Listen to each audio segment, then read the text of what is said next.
Hello everyone, this is Charles and Silver with Striking Conversations, and we're here with Love Dare Day number 5. And that day is, you were about to say something, Yes, weren't you? I was. Wouldn't that have been rude? Because it says love is not rude. You hear me? And our verse for today is Proverbs 27:14. He who blesses his friend with a loud voice early in the morning, it will be reckoned a curse to him. In other words, don't yell at your partner in the morning. You're going to set up a bad day. You don't want to get the day started off on the wrong foot. Right. Whatever foot that is. You definitely don't want to get it started off on the wrong foot.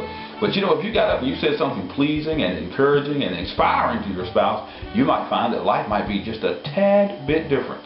And that's getting off on a good foot. Nothing irritates others as quickly as being rude. Rudeness is unnecessarily saying or doing things that are unpleasant for another person to be around. And don't you hate folks who just say, that's just the way I am? You just have to accept me the way I am. Well, that's like saying, I ain't took a bath in a week. You just have to smell me like I am. I don't like water, soap, deodorant, toothpaste, or brushes, combs either. You got to accept me like, if you love me, you'll accept me like I am. And rudeness sometimes pushes the envelope of acceptance when we're trying to force somebody to capitulate to our own idea about how things should be. And you know when you're being rude. You really do. I mean, you know it. And so, but now for some of us, again, hey, that's how we begin to leverage control over our environment. Because people say, well, look, we don't want to get them started. We don't want to. Because you know how they are. That is the catchphrase. Oh, yeah. For allowing people to be rude. You know how they are. All right. And if you hear that a lot, it's you. It's you. The bottom line is that genuine love minds its manners. Its own manners. You got to be looking out for yourself. You got to be looking out for you really got to ask yourself, now, if I did this to me, would that upset me? And if you're rude to somebody else, 9 times out of 10, whatever you've been doing to somebody else that they don't like, if you did it to yourself, you wouldn't like it either. So stop. Don't do it. That's right. Just stop. Good manners express to your wife or husband that I value you enough to exercise some self-control around you. I want to be a person who's a pleasure to be with. Now, on the antithesis of that was when you were around your parent, you was, I don't want a whooping bad enough when I'm around you, so I won't be rude to you. Right. But, you know, when we get older and when we come into what I call voluntary relationships, we have to voluntarily do things that we used to do by coercion. Right. People who practice good etiquette tend to raise the level of the environment around them. So, you know, it's just about how you want your environment to be. Hey, raise the bar with your spouse. Not that you're trying to control them, not that you're trying to influence them, but you're trying to make you a better you. I'll tell anybody, if you're trying, if you're working, if you're striving to have a better relationship, then don't fix your spouse. Fix yourself. That's not selfish because I'm doing this for them. I'm doing this for myself. I'm doing this for the Lord. I'm working on me to make me the best me that I can be. And if your spouse loves you, you will eventually, just like we saw in the movie, you'll eventually see some reciprocation. That's right.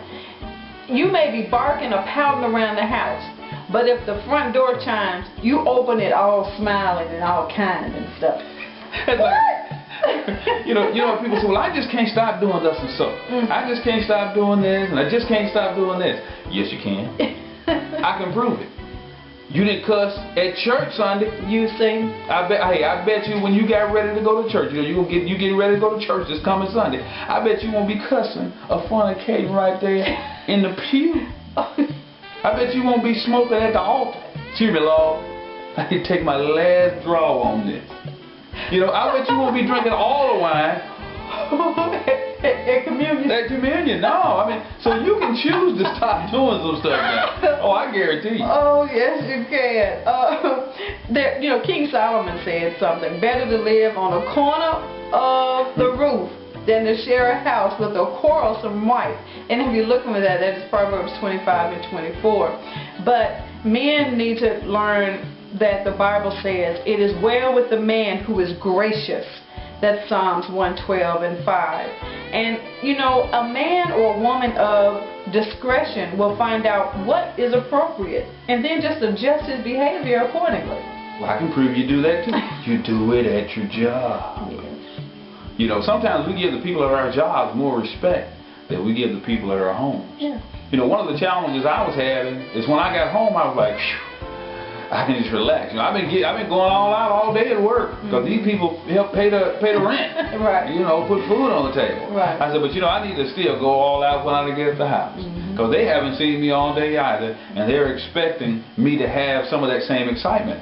So when you don't show respect to your spouse, how do you then show respect to your boss and come home with a good conscience? What perhaps we just don't think about it. Well, think about that. Why don't you just? There are two main reasons people are rude: ignorance and selfishness. Well, ignorance is bliss. I ain't sure where selfishness comes in. but see, here's what I say about ignorance now. To learn in ignorance is genius.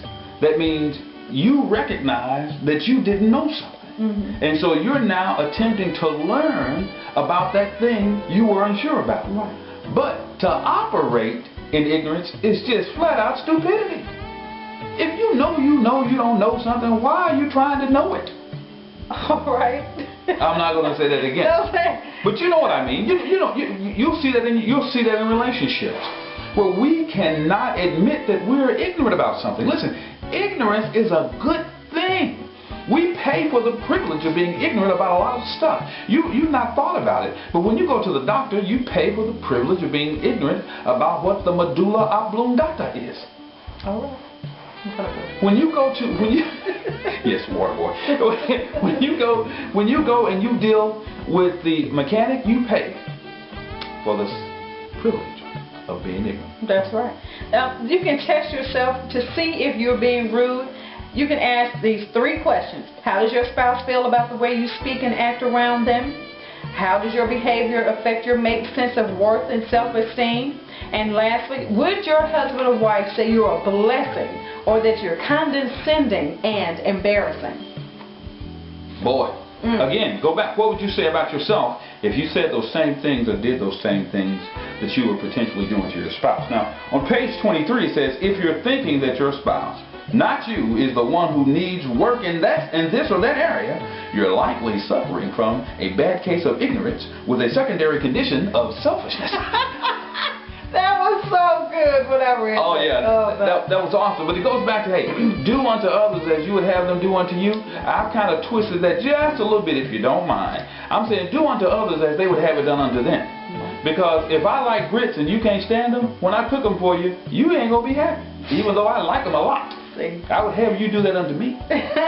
Here are the 3 guiding principles when it comes to practicing etiquette in your marriage. And Charles has talked about the golden rule, which is Luke 6:31, and he put his own twist to it. Then there are no double standards. Be as considerate to your spouse as you are to strangers and co-workers, and honor requests. Consider what your husband or wife already asked you to do or not to do. And if you're in doubt, ask. And it says, ask your spouse to tell you 3 things that cause him or her to be uncomfortable or irritated with you. You must do so without attacking them or justifying your behavior. This is from their perspective only. And be sure to join us again next time. We're going to be talking about day 6. Day 6 is, love is not irritable. You know. It's scratched. So come and join us. We'll be here on strikingconversations.com. Get online, register, check out the class. We had a great Bible study that we're going to do this Sunday, so be sure to catch it. We love you. Have a great day. Bye-bye now.